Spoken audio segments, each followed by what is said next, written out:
নজিপুর যাওয়ার পথে অনেক বৃষ্টি হচ্ছিল, প্রচণ্ড বৃষ্টি।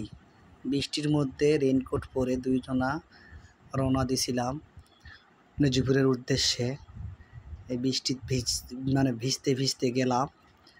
আসলে চোখ দিয়ে আমি তাকাতেও পারতেছি না, এত বৃষ্টি পড়তিছে।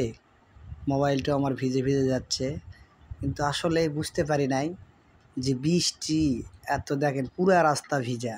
নজিপুরের উদ্দেশ্যে রওনা দিয়েছিলাম, এই সেই বৃষ্টি। দুইজনা রেনকোট পরে।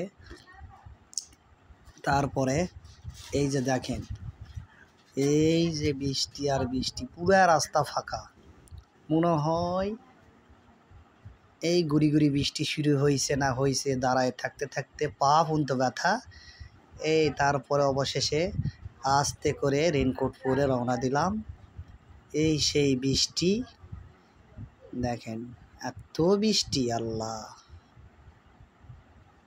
চোখ মুখতে তাকাতে পারছি না আমরা। এই যে সেই বৃষ্টি আর বৃষ্টি, আল্লাহ প্রচণ্ড বৃষ্টি হচ্ছিল। দেখেন সামনের দিকে এমন অন্ধকার হয়ে আসছে, মনে হয় নিম্নচাপ শুরু হয়েছে মনে হয়। দেখেন হাই রে বৃষ্টি আর বৃষ্টি, ভাই মজার বৃষ্টি। বৃষ্টির মধ্যে ঘুরতে ভালো লাগে, কিন্তু রিস্কও আছে বুঝছেন।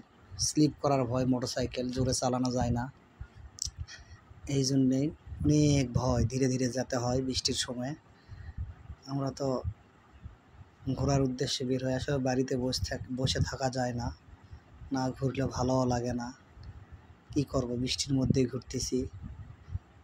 ভালো থাকবেন।